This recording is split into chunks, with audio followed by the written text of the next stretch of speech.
Imagine standing in the plumbing aisle of a Home Depot on a rainy Thursday morning. You're wearing a faded fleece jacket from a sporting goods store and looking at a bottle of drain cleaner, trying to remember if the pipe under a utility sink in Ohio is PVC or galvanized. Suddenly, your phone vibrates. There it is.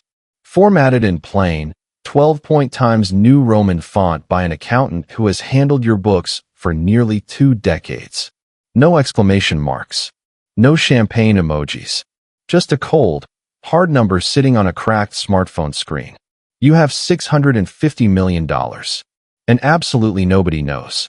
Not your neighbors. Not your friends. Not even the guy at the local diner who's been pouring your black coffee for 6 years. You aren't hiding out in a bunker. You aren't a fugitive. You are just ordinary on purpose. While the rest of the world is out here chasing the things that look like wealth, you quietly became it. You didn't buy tech stocks, you didn't launch a trendy app, and you definitely didn't post a single lifestyle vlog on social media. You built a machine out of things that are aggressively boring. And today, I'm going to show you the exact architecture of how you did it. It didn't start with a multi-million-dollar venture capital injection. It started 11 years ago with a single vending machine in a hospital break room on a Tuesday afternoon. You were walking out after a long shift, tired, looking for a bottle of water. The machine was empty, and the soda machine next to it was jammed. Most people would just walk away annoyed. But you stopped. You looked at the machine differently. You asked yourself a remarkably simple question. Who actually owns this thing? You went home and spent 40 minutes researching. That's 40 minutes longer than 99% of people ever bother to look into anything. You tracked down the owner, a local guy running a dozen machines out of a beat-up van, quietly cleaning up $40 to $120 a month per machine after product costs and location fees. It wasn't a tech revolution. It wasn't glamorous. But then you sat down at your kitchen table, picked up a pen, and did the math. Suddenly, something clicks in your brain. The immediate dollar amount isn't what excites you. It's the architecture. The machine doesn't need your energy. It doesn't need your personality. It just sits in a dark hallway, solving a microscopic problem for a rotating cast of strangers, and it collects money for you every single time they pull the lever. You took $900 of your hard-earned cash and bought a used, slightly beat-up machine. You placed it in a mid-sized dental clinic on a handshake agreement for a small cut of the revenue. That first month, after restocking the chips and paying the dentist his fee, you cleared exactly $190 net profit. Think about how pathetic that sounds to the outside world. Your coworker made more than that doing a single shift of overtime last weekend. Your cousin just got a corporate signing bonus that would take this machine 4 years to match. Nobody congratulated you. Nobody cheered. But you didn't quit because you weren't looking at the $190. You were looking at what the $190 proved. It proved the system worked. So, you bought a second machine. Then a third. Years passed. You graduated from vending machines to other unglamorous, recession-proof assets. You started analyzing commercial laundromats the exact same way, not as a place to wash clothes, but as an ownership layer underneath everyday life. You discovered that a small, rundown coin laundromat in a strip mall can pull in anywhere from $60,000 to $200,000 a year in steady cash. Why? Because people always need clean clothes. The demand doesn't drop when the stock market plummets 18% in a quarter.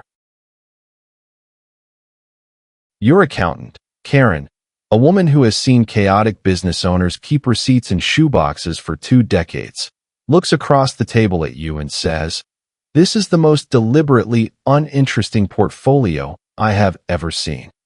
To the average person, that sounds like a criticism. To you, it is the highest compliment you could ever receive. Look at the mechanics of these assets. The laundromats. You bought the first one for $47,000 from an old-timer named Dale who ran it using a flip phone and a messy spiral notebook. You cleaned up the operations, hired part-time attendants, and it became a cash engine. The parking lots. You didn't bid on fancy real estate. You sat in boring county tax auctions on Tuesday mornings when nobody else showed up. You bought 2 lots for pennies on the dollar. A local operator manages the gates. A direct deposit hits your account every 30 days. The billboards, you don't even own the advertisements. You own the tiny strips of dirt along state routes in Tennessee and Kentucky that the billboards stand on. Corporate advertising giants pay you long-term ground rent on 15-year contracts. Some months, you completely forget you own them. Finally, the commercial cleaning company. You bought it from Frank, a man in his late 60s who wanted to retire. It handles school districts and medical clinics. The margins are thin, but the clients replace slowly. It makes absolutely zero headlines. There is no app for any of this. No competitor from Silicon Valley is going to come in and out-innovate a physical parking lot or a highway billboard. Let's talk about the flashy guy on the left. You've met him. He wears a plain white t-shirt that costs $340 just to show off the brand. He drives a wrapped luxury SUV with custom rims.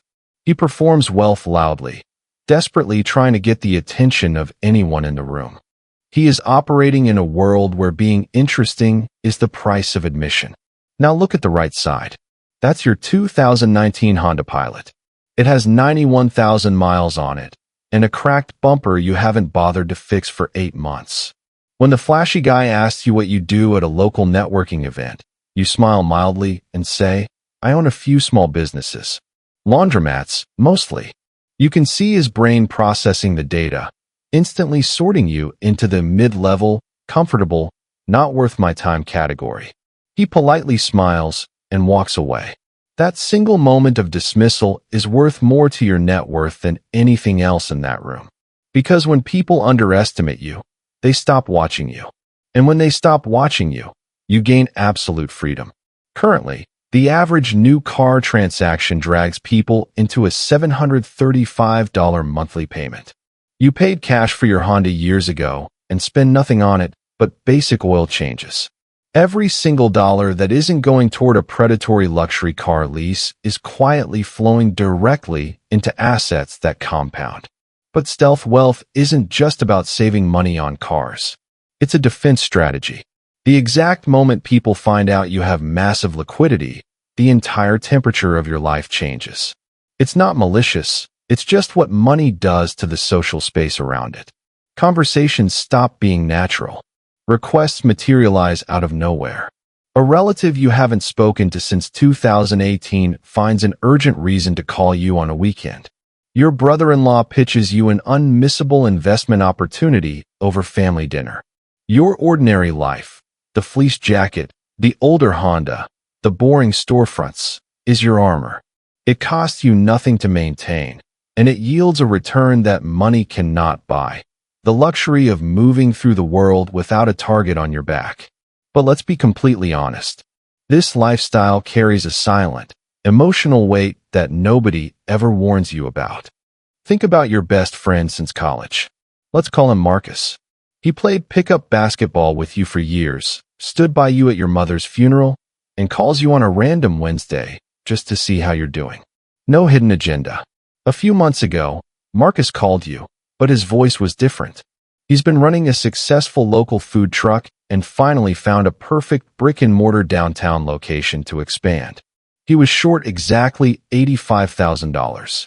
You could have sent that money via wire transfer before the phone call even ended. To your balance sheet, $85,000 represents roughly 11 days of automated passive cash flow. Writing that check wouldn't have impacted your life even slightly. But you didn't do it. You sat there with the phone pressed to your ear, feeling the heavy, isolating weight of secret abundance. Because you've learned a brutal financial reality. Money handed directly to someone who isn't structurally prepared for it doesn't solve their problem. It just accelerates their mistakes. If a business's daily operations are loose, capital just makes them looser. Instead of writing a check, you told Marcus, "Let me come over on Saturday and look at the paperwork with you." You sat at his kitchen table for 3 hours. You didn't give him cash, you gave him structure. You found 2 major leaks in his supply chain that were bleeding him dry. You questioned his lease terms and pointed out a predatory personal guarantee clause he hadn't noticed. You spent the next 3 Saturdays doing the exact same thing. By the 4th week, Marcus had renegotiated his vendor contracts, restructured his expansion timeline, and qualified for a local small business grant and an SBA loan. He raised $60,000 entirely on his own merits without needing a single dime of outside capital. When he finally got the keys to his new building, he called you, choked up with pride, saying he couldn't have done it without your guidance. You will likely never tell him that you could have bought the whole building for cash. That isn't out of modesty, it's out of respect. It needed to be his victory, built by his decisions. But keeping those doors locked inside your life is a lonely burden. Watching people you love struggle through financial fires that you could extinguish in 60 seconds, and knowing that extinguishing them would be the wrong structural move, is the hidden tax of true wealth. Which brings us right back to the plumbing aisle. You read Karen's email one last time, type a 3-word reply, thanks, looks right, and slide the phone back into your pocket. You pay $8.47 for the drain cleaner. You drive home in the same Honda Pilot with the same cracked bumper. Nothing about the outside of your day changes because your net worth crossed a new milestone, and nothing will change tomorrow either. 11 years ago, when you cleared that first $190 from a scratched vending machine, you sat alone on a Thursday night feeling a quiet satisfaction. This $650 million milestone feels exactly the same. Because true wealth was never about the final number on the screen. It was always about the architecture. The profound, quiet satisfaction of a system running exactly the way you engineered it to run, without drama, without applause, and without anyone around you having any idea. The next time you see someone desperately performing wealth to get your attention, look closer. Notice how the performance of wealth and the actual architecture of it are rarely found in the same person at the same time. Stop focusing on the things that make you look rich to strangers. Turn around, look at the ordinary infrastructure of your daily life, and ask yourself the only question that matters. What are you actually building, and for whom?